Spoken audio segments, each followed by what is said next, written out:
안녕하십니까. 저는 더원서울안과 원장 허장원입니다. 오늘은 진단과 치료에 대해서 조금 더 심화된 내용을 알아보도록 하겠습니다. 망막 박리는 일단 안과 의사가 망막을 열심히 보고 망막이 찢어진 부분이 있는지 어느 부분이 박리가 됐는지를 찾아내야 됩니다. 망막 중심부가 침범하지 않으면 환자분은 증상을 못 느낍니다. 그래서 몇몇 증상이 나타날 때는 꼭 환자분이 먼저 안과를 방문해 주셔야 되는데, 그 증상 중에는 첫 번째 날파리증, 비문증이라고 하죠.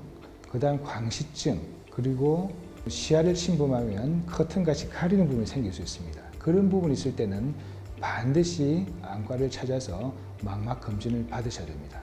비문증은 날파리증이라고 하는데 눈 속에 뭔가 어른어른한 것이 보이는 것입니다. 그래서 비문증은 하늘 같은 데 착 보면 멍하게 보면 물방울 같은 거, 시로라기 같은 거, 거미줄 같은 거, 이런 것들이 막 보이는 게 보일 수가 있습니다. 눈을 돌리면 따라다니고 어두운 곳은 잘 안 보이고 뭔가 책을 본다든지 집중을 하면 그게 또 사라집니다. 일반적인 비문증은 나이가 드시면서 자연스럽게 생길 수 있는 거지만, 특히 망막 박리가 생겼을 때는 갑자기 그 정도가 심해집니다. 그래서 평소에 있던 비문증이 있더라도 갑자기 심해진다면 망막 박리를 꼭 의심해 봐야 되는 소견이 되겠습니다. 광시증은 뭔가 눈 속에 눈을 감아도 반짝반짝하는 빛이 보이는 겁니다. 귀 쪽에서 뭔가 반짝반짝한 빛이 보여요. 일반적으로 정상적으로는 그게 광시증이 생길 수 있어요. 그렇지만 그것이 계속 심해진다든지, 그리고 번개 치듯이 갈라지는 이런 것까지 나타날 수가 있습니다. 그래서 눈 속에 평소에 안 보이던 빛이 보인다면 꼭 그것도 망막 박리를 의심해 봐야 되는 소견 중에 하나가 되겠습니다. 세 번째, 시야 결손이 있는데, 망막 박리는 주변부부터 시작하거든요. 그래서 주변부부터 차차 망막 박리가 진행되어서 망막 중심부까지 오게 되면 시야 결손을 느낄 수가 있습니다. 특히 망막의 상은 상하 좌우가 반전돼서 나타나기 때문에 위쪽에 망막이 떨어졌다면 아래쪽 부분이 이렇게 가리게 되고, 코 쪽이 이렇게 떨어졌다면 귀 쪽이 이렇게 가리게 보입니다. 그래서 어느 순간 한쪽 눈을 감고 봤을 때 처음에 이 정도부터 뭔가 안 보이다가 점점 진행하는, 이렇게 시야에 결손이 생긴다면 그것은 망막 박리일 확률이 아주 높으니까 바로 안과에 뛰어가셔서 검사를 받으셔야 됩니다. 세 가지 증상 중에 비문증과 광시증은 망막 박리의 가능성이 있다는 거지 망막 박리라는 건 아니고, 물론 망막 박리의 가능성이 있기 때문에 100% 검사를 받아봐야 되는 거고, 그리고 진행하는 시야 결손이 있다. 그것은 망막 박리의 가능성이 아주 높습니다.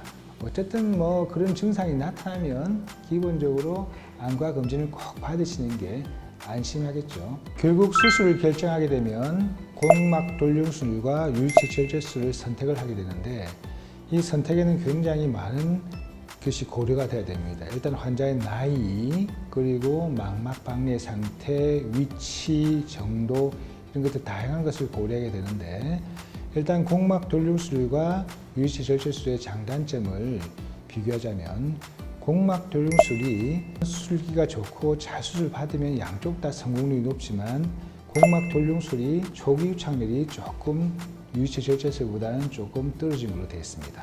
두 번째는 공막 돌림술은 외환근을 건드리기 때문에 수술 시 통증이 많아서 전신 마취가 필요한 경우가 많고, 그리고 이런 공막 돌림 물질, 그러니까 실리콘 보형물이나 스폰지 보형물을 평생 눈 속에 붙이고 살아야 되죠.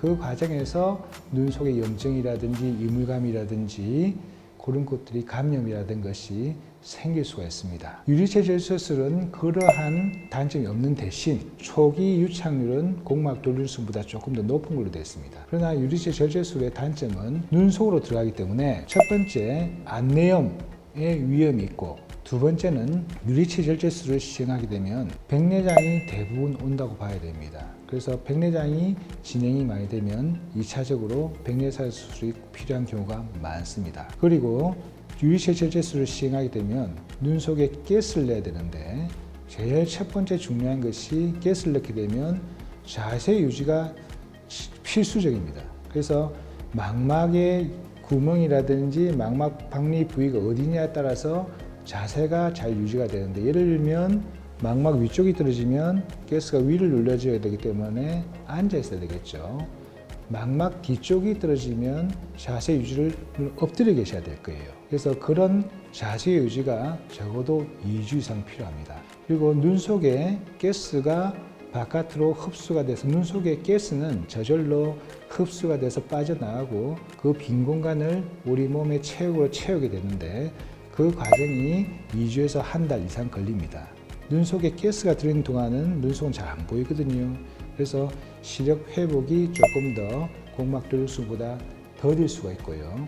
그리고 눈 속에 가스가 들어있으면 이것은 절대 비행기를 타시면 안 돼요. 낮은 기압에서 가스가 팽창하기 때문에 안압이 올라가서 시신경을 손상을 받는 위험한 상황이 생기기 때문에 절대 비행기 타시거나 높은 산에 올라가시면 안 되는 그런 제약이 있습니다. 이번 두 편 영상에서 망막 박리에 대해서 알아보는 시간을 가졌습니다. 향후 좀 더 좋은 내용으로서 우리 병원의 다른 선생님들께서 여러분들 찾아뵐 것입니다.